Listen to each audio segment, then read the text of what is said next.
দেখো আমাদের যে প্রাইমারি টেটের বা সি টেট এর যে ক্লাস আমার সেখানে আমি দুটো পেজ তোমাদেরকে দিয়েছি। আহ, তার প্রথম পেজটাতে আছে, দেখবে যে টিচিং এবং লার্নিং এর তিনটে লেভেল আছে: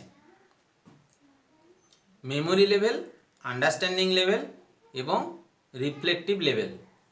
এই এই তিনটে লেভেল, এটা ডাইরেক্ট প্রশ্ন আসতে পারে। কিভাবে প্রশ্ন আসতে পারে বলছি। তাছাড়া এটা হচ্ছে যে তোমরা যা কিছু শিখবে, তোমাদের পড়ার জন্য যখন পড়বে যা কিছু শিখবে তার একটা ভিত্তি প্রস্তর এটা। এটার ভিত্তিতে তোমরা যখন শিখবে তখন সেটা ভালো হবে।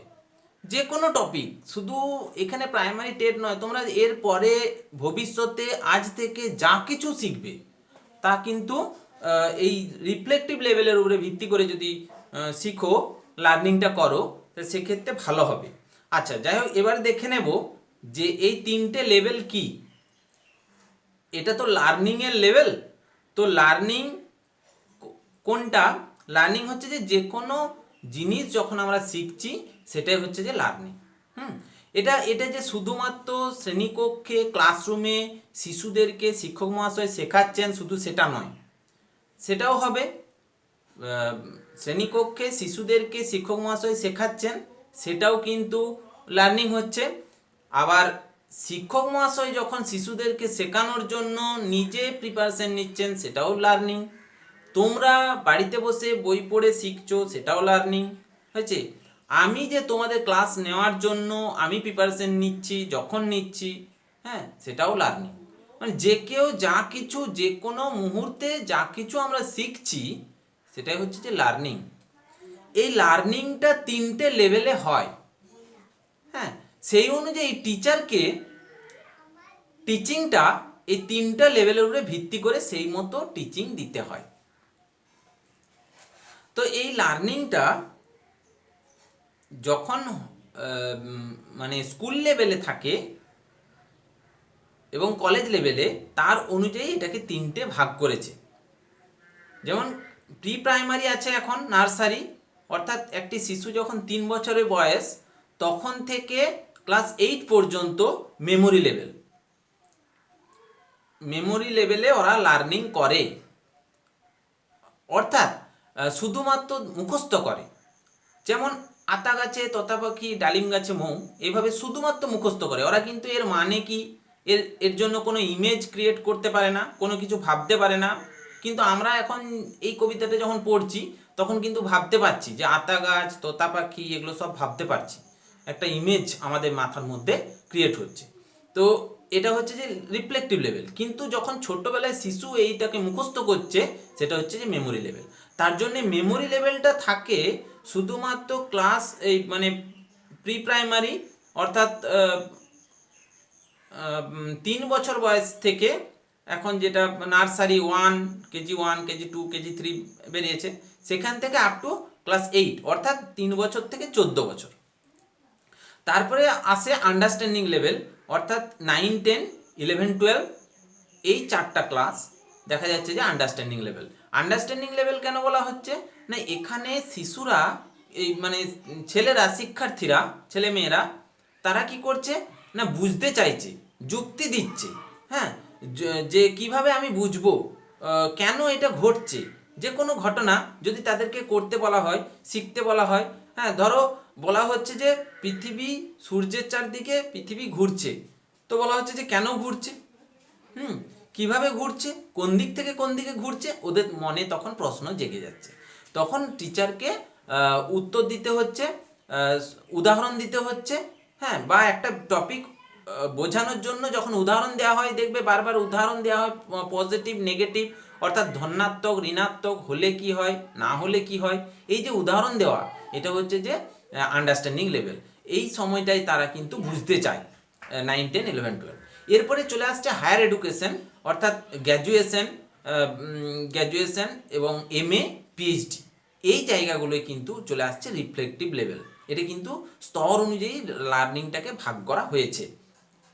এখানে কি, এখানে হচ্ছে নতুন রিফ্লেকটিভ লেভেল অর্থাৎ নতুন চিন্তা করা। হ্যাঁ, যে বিষয়টা আছে সেটার উপরে নিজস্ব কিছু চিন্তা ভাবনা যোগ করা, যেটা ইউনিক হবে, অনন্য হবে, অন্যের থেকে আলাদা হবে, নতুনভাবে কিছু ভাবা। হ্যাঁ, তার সাথে অন্য টপিকের যে রিলেশন সেটাকে খোঁজা, এই যে নতুন চিন্তা ভাবনা, সেটা হচ্ছে যে রিফ্লেকটিভ লেভেলের লার্নিং। তো এখানে দেখো, এখানে বয়স অনুযায়ী এই তিনটে লেভেলকে ভাগ করেছে, কিন্তু আমি বলবো আমরা যে স্টাডি করছি সেটা কিন্তু এই তিনটে লেভেল প্যারালালি পাশাপাশি থাকে। পাশাপাশি আমরা কিন্তু আমরা ব্যবহার করে থাকি।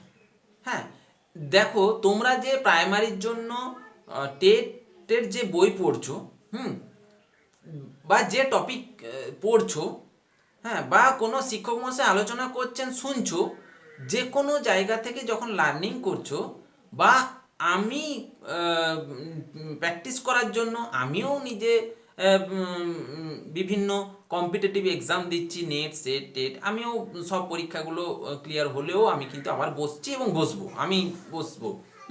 তো যাই হোক, আমি এই জায়গাটা বলতে চাইছি যে আমরা যখন এই যে স্টাডি করছি, একটা প্রিপারেশন নেওয়ার জন্য যে স্টাডি করছি, সেই স্টাডি করার সময় কোনো টপিক জানার সময় আমাদের কিন্তু এই লার্নিংটা আমি বলবো তিনটে স্তর, তিনটে লেভেলই কিন্তু পাশাপাশি আছে আমাদের।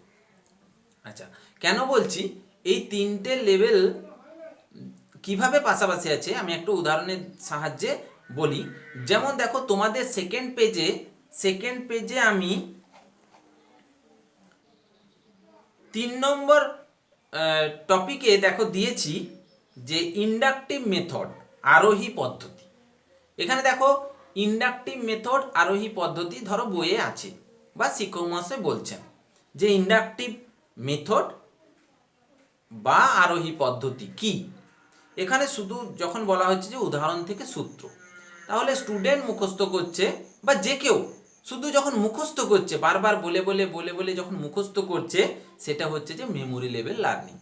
তার মানে ভাবো, মেমোরি লেভেল লার্নিংটা রোট লার্নিং, বারবার বলে মুখস্থ করা, শুধুমাত্র কোনো কিছু না বুঝে শুধুমাত্র মেমোরাইজেশন করা। এই জন্যে এটা কিন্তু বেশি দিন দীর্ঘস্থায়ী হয় না, এটা পরীক্ষার হলকে পৌঁছয় না, বা পরীক্ষার হলে পৌঁছলেও জট পাকিয়ে যায়। কোনো 4টা অপশন দেওয়া আছে, এমসিকিউ তোমাদের প্রশ্ন হবে, 4টা অপশন দেওয়া আছে, কোনটা হবে খুঁজে পাওয়া যায় না। এই জন্যে মেমোরি লেভেলটা আমরা অ্যাভয়েড করার চেষ্টা করব। আন্ডারস্ট্যান্ডিং লেভেলে যাওয়ার চেষ্টা করবই, আর রিফ্লেক্টিভ লেভেলে যেতে পারলে আরও বেটার হয়।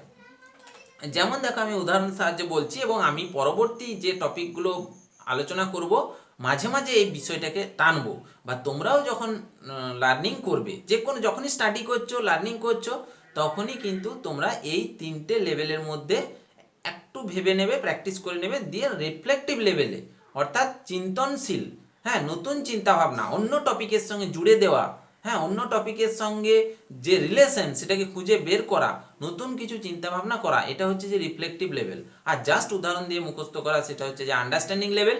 দিয়ে এই তিনটে লেভেলকে পাশাপাশি রেখে আমরা রিফ্লেক্টিভ লেভেলের উপরে বেস করে আমরা যত আমাদের স্টাডি বা লার্নিং আছে আমরা করব। যেমন এখানে দেখো ইন্ডাকটিভ মেথড বা আরোহী পদ্ধতি, এটা আমরা তিনটে লেভেলে তৈরি করব। দেখো কিভাবে হচ্ছে। ইন্ডাকটিভ, ধরো একটা স্টুডেন্ট তৈরি করছে যে ইন্ডাকটিভ মেথড বা আরোহী পদ্ধতি কি, বা এটার একটা বৈশিষ্ট্য কি, তখন দেওয়া আছে বইয়ে যে উদাহরণ থেকে সূত্র। তো সে বারবার পড়ছে, কোনো কিছু বোঝার চেষ্টা করছে না, সে বারবার পড়ছে যে আরোহী পদ্ধতি উদাহরণ থেকে সূত্র, আরোহী পদ্ধতি উদাহরণ থেকে সূত্র, আরোহী পদ্ধতি উদাহরণ থেকে সূত্র। এই যে বারবার বলে একটা মেমোরাইজেশন করে নিল। হ্যাঁ, স্মৃতিশক্তিতে জোর করে, এটাকে বলছে যে মেমোরি লেভেলটা হচ্ছে জোর করে ঠুসে যেন ভরে নেওয়া মাথার মধ্যে। হ্যাঁ, এটার ফলে কি হয়, পরবর্তী ক্ষেত্রে ভুলে যায়। পরীক্ষার হলকে, মানে পরবর্তী পরীক্ষার হল তো দূরের কথা, মাঝে যে ডিউরেশন, ধরো 10 দিন পরে পরীক্ষা, এটা ভুলে যাওয়ার একটা সম্ভাবনা থাকে। কিন্তু আমরা সময় কমের জন্য তাড়াহুড়ো করে আমরা মেমোরাইজেশন করে নিই বা মেমোরি লেভেলেই আমরা স্টাডিটা করে থাকি, কিন্তু মেমোরি লেভেলটা আমরা প্র্যাকটিস করে করে অ্যাভয়েড করব এবং রিফ্লেক্টিভ লেভেলে যাওয়ার চিন্তাভাবনা করব। তো এখানে যখন আমরা বুঝতে পারলাম এখান থেকে যে যখন স্টুডেন্টই শুধুমাত্র বলছে যে আরোহী পদ্ধতির একটি বৈশিষ্ট্য হলো উদাহরণ থেকে সূত্র, আরোহী পদ্ধতির একটি বৈশিষ্ট্য হলো উদাহরণ থেকে সূত্র, ব্যাস এটুকুন যখন মুখস্থ করছে, এইভাবে বলে বলে যখন মুখস্থ করছে, সেটা হচ্ছে যে মেমোরি লেভেল। এরপরে আসি আন্ডারস্ট্যান্ডিং লেভেলে। আন্ডারস্ট্যান্ডিং লেভেলে হচ্ছে যে একটা উদাহরণ দিয়ে জাস্ট আরেকটু বোঝার চেষ্টা করা।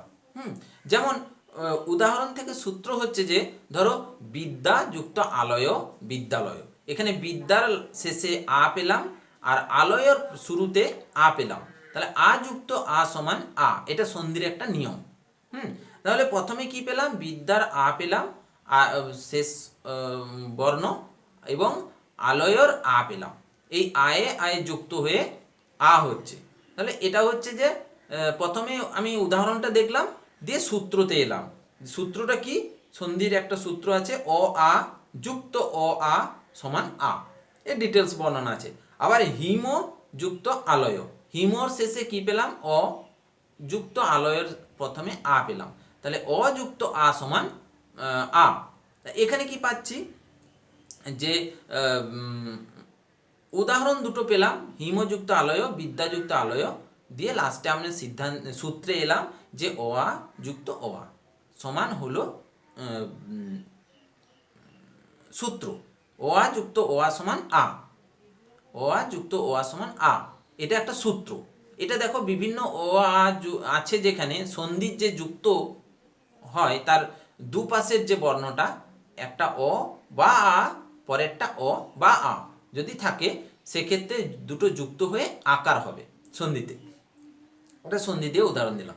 তো এটা যখন হচ্ছে তখন আমরা কি পাচ্ছি, এই যে উদাহরণটা দিয়ে বুঝে নিলাম যে আরোহী পদ্ধতি হচ্ছে যে উদাহরণ থেকে সূত্র, এটা হচ্ছে যে আন্ডারস্ট্যান্ডিং লেভেল লার্নিং। হ্যাঁ, দেখো এখান থেকে আমরা কি পাচ্ছি, মেমোরি লেভেলে শুধুমাত্র মুখস্থ করেছি যে উদাহরণ থেকে সূত্র, উদাহরণ থেকে সূত্র হচ্ছে যে আরোহী পদ্ধতি, উদাহরণ থেকে সূত্র আরোহী পদ্ধতি, কোনো কিছু না বুঝে। তো সেক্ষেত্রে তার থেকে বেটার অনেক ভালো আন্ডারস্ট্যান্ডিং লেভেল। তাহলে আন্ডারস্ট্যান্ডিং লেভেলে আমরা অবশ্যই পড়বো। তার থেকে বেটার হচ্ছে যে রিফ্লেক্টিভ লেভেল। রিফ্লেক্টিভ লেভেল কি, আরও নতুন চিন্তা ভাবনা করা, আরও কি মানে আরও অন্য উদাহরণ দেওয়া।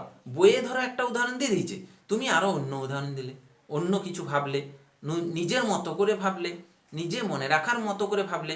যেমন তুমি ভাবলে যে এরকম আর কি হতে পারে, তখন এলে যে ধরো উদাহরণ থেকে সূত্র, মানে প্রথমে দেখে নিলে। হ্যাঁ, যেমন একটা উদ্ভিদের কাছে যে তুমি দেখলে গাছের পাতাটা সবুজ রং কেন, না ক্লোরোফিল আছে, এবং ক্লোরোফিল ওখান থেকে গাছ তার খাদ্য উৎপাদন করে সূর্যের আলোকের উপস্থিতিতে। আর একটা অন্য গাছের কাছে গেলে, আর একটা অন্য গাছের কাছে গেলে, এইভাবে বিভিন্ন গাছ থেকে মানে তথ্য সংগ্রহ করলে উদাহরণ দিয়ে লাস্টে একটা সিদ্ধান্তে উপনীত হলে যে উদ্ভিদের যে সবুজ অংশ আছে সেখানে ক্লোরোফিল আছে, সেখান থেকে ওরা খাদ্য উৎপাদন, উদ্ভিদ খাদ্য উৎপাদন করে। তো একটা লাস্টে একটা সিদ্ধান্তে বা সূত্রে উপনীত হলে, হ্যাঁ, মানে একটা ফাইনাল সিদ্ধান্তকে সূত্র বলে। তো এই যে গাছে যে ক্লোরোফিল আছে সেখান থেকে উদ্ভিদ তার সবুজ অংশ থেকে খাদ্য উৎপাদন করে সূর্যের আলোকের উপস্থিতিতে, এইভাবে একে সালোক সংশ্লেষ বলে। এইভাবে যে একটা লাস্টে যে ডেফিনেশন আমরা পাচ্ছি, এটাই হচ্ছে যে সূত্র। তাহলে প্রথমে দেখো উদাহরণগুলো দেখলাম, প্র্যাকটিক্যালি আমরা দেখলাম, দিয়ে সূত্রে পৌঁছালাম। এরপরে দেখো এটা উদাহরণ বইয়ে হয়তো দিয়েছে যে অ আ যুক্ত অ আ সমান আ, হ্যাঁ, হিমযুক্ত আলয় হিমালয়, সেটাকে তুমি অন্য উদাহরণ দিলে। আবার আরও ভাবলে যে এটা পরীক্ষার হলে কিভাবে প্রশ্নটা পড়তে পারে। উদাহরণ থেকে সূত্র কিভাবে প্রশ্নটা পড়তে পারে, যে একজন শিক্ষক মহাশয় একটি শিক্ষার্থীকে বা ক্লাসরুমে শিক্ষার্থীদেরকে বিভিন্ন উদাহরণ দিয়েছে, তার থেকে একটা সিদ্ধান্তে উপনীত হতে বলেছেন। তো সেক্ষেত্রে শিক্ষক কোন পদ্ধতি ব্যবহার করছে। দেখো আমি একটা উদাহরণ, মানে একটা বিষয় থেকে আমরা বিভিন্ন জায়গায় যাচ্ছি, কিভাবে প্রশ্ন হতে পারে প্রশ্নটা ধরো একটু পরিবর্তন হলে কি হতে পারে, পরীক্ষার হলে এটা কি আমার মনে থাকবে? এই যে প্রশ্ন, হ্যাঁ কিভাবে আসতে পারে প্রশ্ন, একটু ঘুরিয়ে দিলে আমি কিভাবে ধরবো উদাহরণ থেকে সূত্র, হ্যাঁ ইন্ডাকটিভ মেথডকে, এই যে বিভিন্ন চিন্তা ভাবনা, অন্য একটা উদাহরণ দিলে উদ্ভিদদের নিয়ে, হ্যাঁ এই যে ব্যাপারগুলো করলে এগুলো হচ্ছে যে রিফ্লেক্টিভ লেভেল লার্নিং হয়েছে। তাহলে দেখো এই তিনটের মধ্যে বোঝা যাচ্ছে যে এই তিনটে লেভেলের মধ্যে রিফ্লেক্টিভ লেভেল লার্নিংটা সব থেকে ভালো।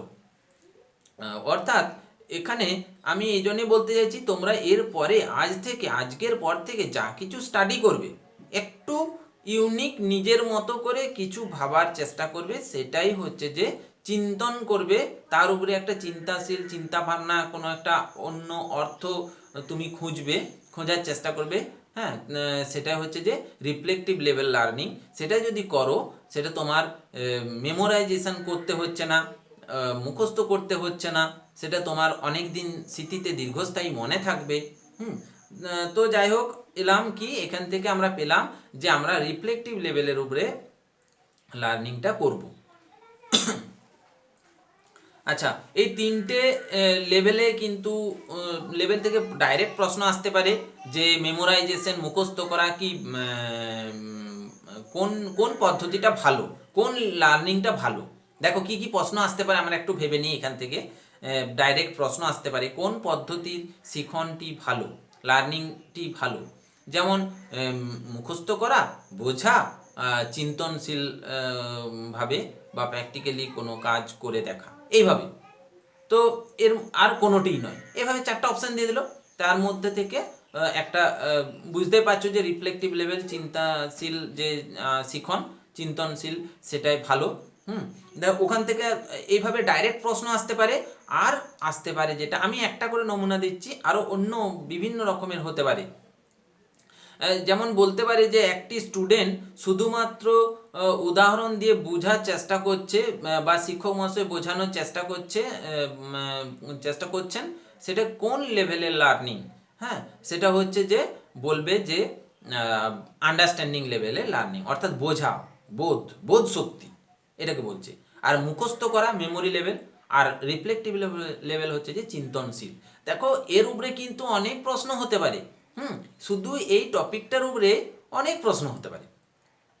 আমি কিন্তু বলতে বলতে দুটো উদাহরণ দিয়ে দিলাম তোমাদেরকে, হ্যাঁ হয় নোট করে রাখবে বা লক্ষ্য রাখবে, খেয়াল করবে যে আমি দুটো উদাহরণ দিলাম, আরও হতে পারে। হ্যাঁ এখানে একটা কি আমি দেখো তীরচিহ্ন দিয়ে দিয়েছি, তীরচিহ্ন দিয়ে উপরের দিকে দিয়েছি, অর্থাৎ মেমোরি লেভেলের চেয়ে আন্ডারস্ট্যান্ডিং লেভেল আরও বেটার বা ভালো, আবার আন্ডারস্ট্যান্ডিং লেভেলের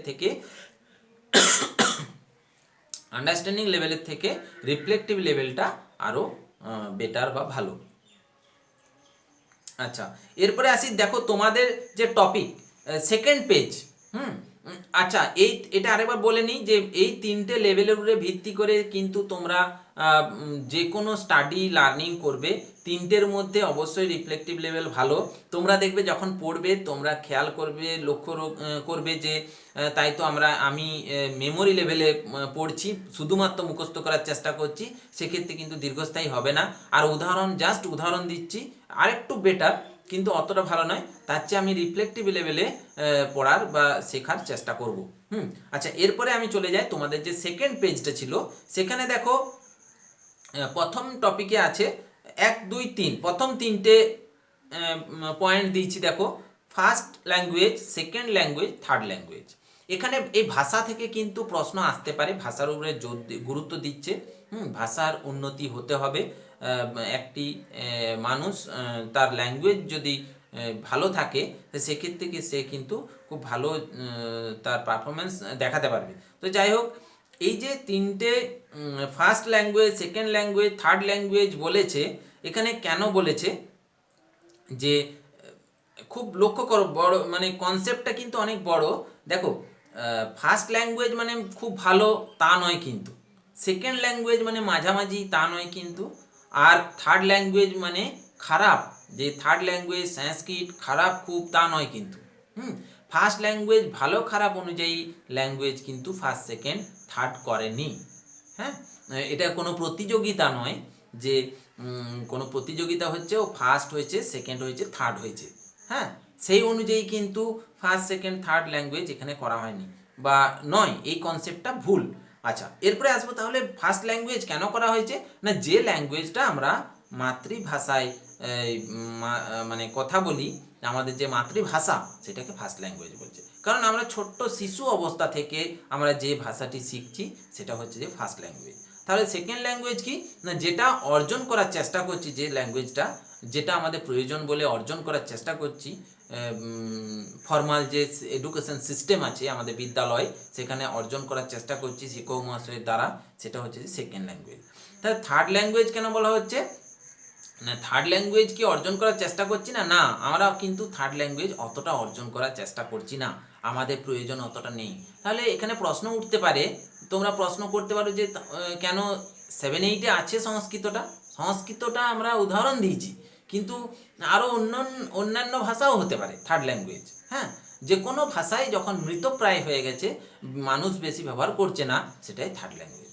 হ্যাঁ, এখানে প্রশ্ন উঠতে পারে যে কেন তাহলে 7-8-এ বিদ্যালয়ে আছে থার্ড ল্যাঙ্গুয়েজ হলেও কেন আছে না, সেখানে শুধুমাত্র নীতি শিক্ষার জন্য আমাদের যে ধর্মগ্রন্থ, বেদ, হ্যাঁ, রামায়ণ মহাভারত, সেগুলো যে সংস্কৃত ভাষায় আছে, সেগুলোকে পড়ার সুবিধার জন্যই একমাত্র সংস্কৃতকে 7-8-এ রাখা হয়েছে। ওখান থেকে নীতিবাক্য শেখানো হচ্ছে, নীতিবাক্য যাতে শিখতে পারে, সংস্কৃত ভাষার প্রতি যেন আগ্রহী হয়, সেই জন্য শুধুমাত্র 7-8-এ রাখা হচ্ছে। সেটা কিন্তু অর্জন করে খুব ভালোভাবে ভবিষ্যতে কাজে লাগানোর জন্য কিন্তু নয়। কিন্তু ইংলিশটা অর্জন করে ভালোভাবে কাজে লাগানোর জন্য কিন্তু ব্যবহার করা হচ্ছে, তাই এটা হচ্ছে যে অর্জন করা হচ্ছে বলে এটা সেকেন্ড ল্যাঙ্গুয়েজ করা হয়েছে। আর ফার্স্ট ল্যাঙ্গুয়েজ কোনটা বললাম, যে মাতৃভাষা আমরা ছোট্ট শিশু অবস্থা থেকে যে মায়ের মুখ, বাবার মুখ থেকে বা পাড়া প্রতিবেশীর কাছ থেকে শুনেছি, সেটাই হচ্ছে যে ফার্স্ট ল্যাঙ্গুয়েজ। এরপরে চলে আসবো এই ফার্স্ট ল্যাঙ্গুয়েজ। দেখো এখানে এক একটা ওয়ার্ডকে আমি ইউজ করেছি, এই ওয়ার্ডগুলো গুরুত্বপূর্ণ, এই এক একটা ওয়ার্ড অনুযায়ী কিন্তু এক একটা এমসিকিউ প্রশ্ন তৈরি হবে। যেমন ফার্স্ট ল্যাঙ্গুয়েজে ওখানে লিখেছি, পেজটাতে দেখবে মাদার টাং, এখানে হয়তো দিয়ে দিল, প্রশ্নটা দিয়ে দিল যে মাতৃভাষা কোন স্তরের ভাষা, first language, second language, third language, কোনোটিই নয়। দেখো এখান থেকে একটা প্রশ্ন তৈরি হয়ে গেল, অবশ্যই তখন আমরা পাবো ফার্স্ট ল্যাঙ্গুয়েজ হয়েছে। এখান থেকে হলো প্রাইমারি ল্যাঙ্গুয়েজ, একটা প্রাইমারি, এটা একদম প্রাথমিক। হ্যাঁ, নেটিভ ল্যাঙ্গুয়েজ, দেশীয়, স্বদেশীয়, স্বজাতীয়। দেখো এখান থেকে আমরা বাংলার মানেগুলো অনেকটা আস্তে আস্তে প্র্যাকটিস করতে করতে ইংলিশের যে ওয়ার্ডের যে মানে, সেগুলো কিন্তু আস্তে আস্তে তৈরি হয়ে যাবে। এখানে যারা ইংলিশের স্টুডেন্ট আছো, সেক্ষেত্রে তাদের কিন্তু একটা অ্যাডভান্টেজ আছে ইংলিশটা, কিন্তু যারা ইংলিশের স্টুডেন্ট নও, তাদের জন্য আমি ভিডিও বানাবো কিভাবে ইংলিশটা সহজেই, খুব সহজেই অনেকটা শেখা যায়। তো যাই হোক, ইংলিশটা ভয় না করে একটা একটা করে ওয়ার্ড শিখতে শিখতে একদিন আসবে যেদিন আমরা ইংলিশটা অনেকটা খুব ভালো করে পারবো। আচ্ছা, যাই হোক, এরপরে আসি নেটিভ ল্যাঙ্গুয়েজ, স্বদেশীয়, স্বজাতীয়, নিজেদের দেশীয়, মানে যেখানে বসবাস করছি সেই জায়গার ভাষা। তারপরে নেক্সট আসি, দেখো developed during the process of growing up of people, অর্থাৎ একটা মানুষ যখন বেড়ে ওঠে, ছোট থেকে বড় হয়, তখন যে ভাষাটা শেখা হয় সেটা হচ্ছে যে ফার্স্ট ল্যাঙ্গুয়েজ। দেখো এই এক একটার জন্য কিন্তু এক একটা এমসিকিউ প্রশ্ন তৈরি হবে, এটা খুবই গুরুত্বপূর্ণ ল্যাঙ্গুয়েজ, এই স্তরগুলো থেকে একটা প্রশ্ন আসবেই আসবে। হ্যাঁ, ডেভেলপ, দেখো এখান থেকে কি পেলাম, যে মানুষ যখন ছোট থেকে বড় হয়, তখন যে ভাষার ব্যবহার করা হয় সেটা কি ভাষা, দিয়ে দিল তিনটে অপশন, চারটা অপশন দিয়ে দিল। যে first language, second language, third language. এমসিকিউগুলো কিন্তু তৈরি করবে। রিফ্লেক্টিভ লেভেল তখনই হবে প্রত্যেকটা টপিক থেকে তুমি যখন অ্যাজ এ কোশ্চেন সেটার হিসাবে প্রশ্ন কিভাবে হতে পারে, এটার থেকে কি প্রশ্ন হতে পারে সেটা ভাববে আরও এক্সট্রা। আচ্ছা, এরপরে আসি ইনফর্মাল। ইনফর্মাল ফার্স্ট ল্যাঙ্গুয়েজকে কেন ইনফর্মাল বলছে? ইনফর্মাল হচ্ছে যে প্রথা বহির্ভূত। এখানে দেখো তিনটে ভাগ আছে, একটা হচ্ছে যে ফর্মাল, অর্থাৎ ফর্মাল এডুকেশন সিস্টেম, যেটা বিদ্যালয় ব্যবস্থা বা কলেজ ব্যবস্থা, নির্দিষ্ট নিয়মে যেতে হবে, নির্দিষ্ট নিয়মে আসতে হবে, নির্দিষ্ট বয়সের মধ্যে ভর্তি হতে হবে। খুব বয়সের হেরফের হয়ে গেলে হবে না, 2-4 মাস আলাদা কথা, কিন্তু ধরো ক্লাস 1-এ ভর্তি হতে যদি কেউ 20 বছর বয়সে যায়, হবে না। হ্যাঁ, এই যে নির্দিষ্ট নিয়ম, এটা হচ্ছে যে ফর্মাল এডুকেশন সিস্টেম, যেটা বিদ্যালয় এবং কলেজ ব্যবস্থা আছে, সেটা হচ্ছে ফর্মাল। এরপরে আসি নন ফর্মাল বলে একটা আছে। নন ফর্মালটা হচ্ছে যে এই যে ওপেন ডিস্টেন্স, হ্যাঁ, নেতাজি ওপেন ইউনিভার্সিটি, এটা হচ্ছে যে নন ফর্মাল, অর্থাৎ প্রথা মুক্ত, প্রথার থেকে অতটা মানে নিয়মে নেই। অর্থাৎ একজন এমএ করার জন্য বিদ্যালয়ে কলেজে ভর্তি হতে হলে, বিএ গ্র্যাজুয়েশন করার জন্য কলেজে যখন ভর্তি হবে তার বয়স অবশ্যই হবে মোটামুটি ধরো ওই 19-20 এই রেঞ্জের মধ্যে। কিন্তু যখনই ওপেন এবং ডিস্টেন্স অর্থাৎ নন ফর্মালে ভর্তি হবে তখন কিন্তু তাকে সে কিন্তু যে কোনো বয়সে হতে পারে। অর্থাৎ তার কেউ হয়তো চাকরি করছিলেন, রিটায়ার হয়ে গেছে, 60 বছর বয়স, সে চাইছে যে আমি এবার গ্র্যাজুয়েশন করব, দিয়ে আবার কোনো বেসরকারি সংস্থাতে টিচার হিসেবে ঢুকবো, তখন কিন্তু উনি ভর্তি হতে পারেন। সেটা হচ্ছে যে নন ফর্মাল হয়েছে। নন ফর্মাল সেটা হচ্ছে যে নেতাজি ওপেন তার উদাহরণ, ডিস্টেন্স আছে বিদ্যাসাগর ইউনিভার্সিটি ডিস্টেন্স আছে, দূরশিক্ষা, হ্যাঁ, আবার বর্ধমান ইউনিভার্সিটির ডিস্টেন্স আছে। যাই হোক, এগুলো চলে গেল নন ফর্মাল। এরপর আসি ইনফর্মাল। ইনফর্মাল কোনটা না, প্রথার মধ্যেই নেই, হ্যাঁ, যে কোনো নিয়মের বাইরে যা শিক্ষা, মানে কোনো এডুকেশন কোনো সিস্টেম নয়, তাছাড়াও কি আমরা শিখি না, আমরা শিখি, সেটা হচ্ছে যে ইনফর্মাল। যেমন বিদ্যালয় কলেজ বললাম ফর্মাল এডুকেশন, আর ডিস্টেন্স ওপেন হলো নন ফর্মাল এডুকেশন।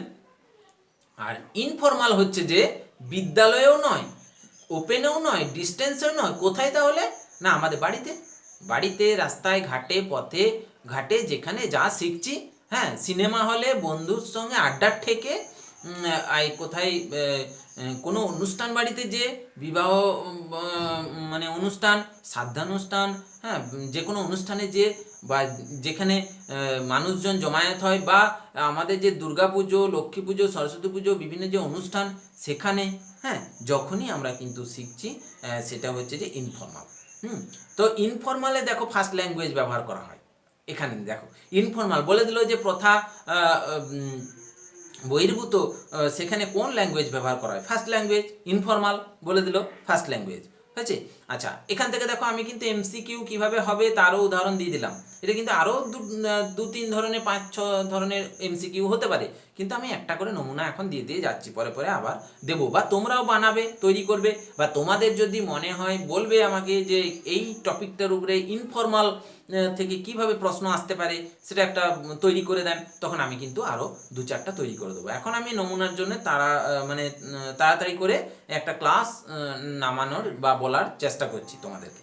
এরপরে আসবো যে আমাদের এখানে বাংলা, এটা কেন বলা হয়েছে না, এটা দেখো ফার্স্ট ল্যাঙ্গুয়েজ কিন্তু আমাদের এখানে বাংলা, আমরা কিন্তু অন্য স্টেটে চলে গেলে কিন্তু অন্য, হিন্দি, কোথাও তেলেগু, কোথাও মারাঠি, কোথাও গুজরাটি হতে পারে, হবেই, হতে পারে না, হবে।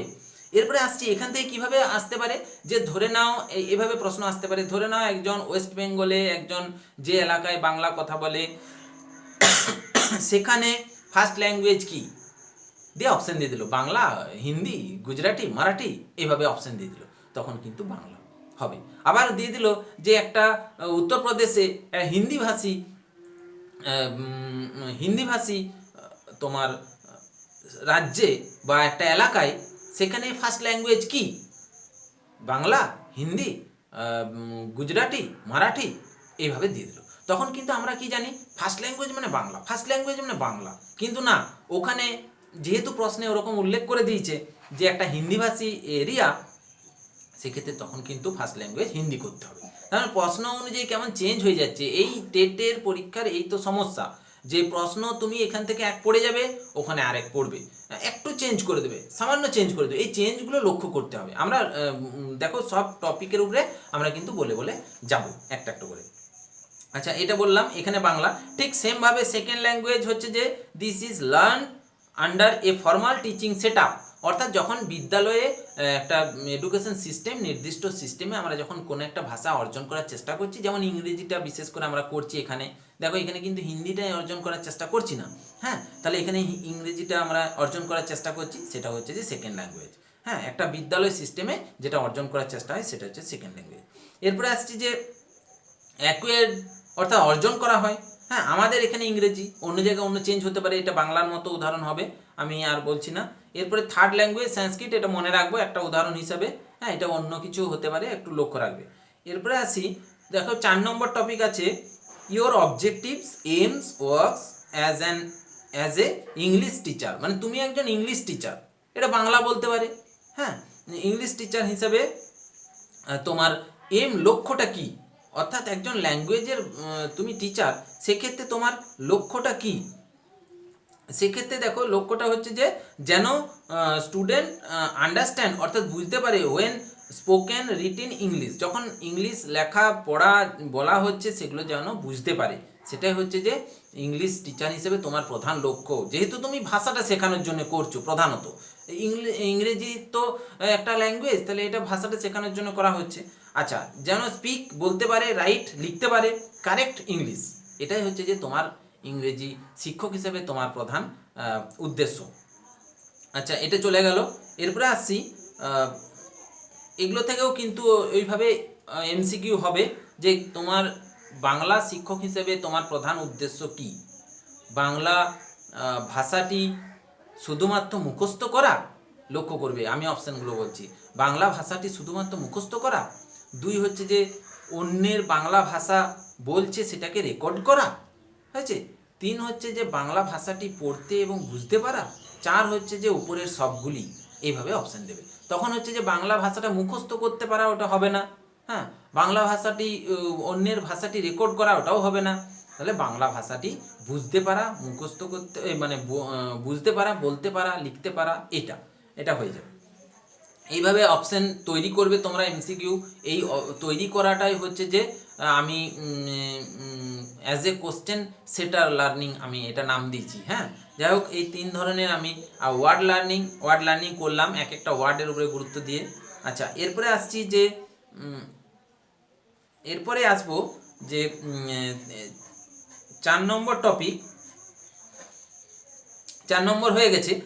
তারপরে আবার 1 আছে, 1 হচ্ছে যে অঙ্কের আছে। দেখো কোণ আমরা জানি, কোণ সূক্ষ্ম কোণ, সমকোণ, স্থূলকোণ, সরল কোণ, প্রবৃদ্ধ কোণ। সূক্ষ্ম কোণ কত না 1 থেকে 89 সূক্ষ্মকোণ।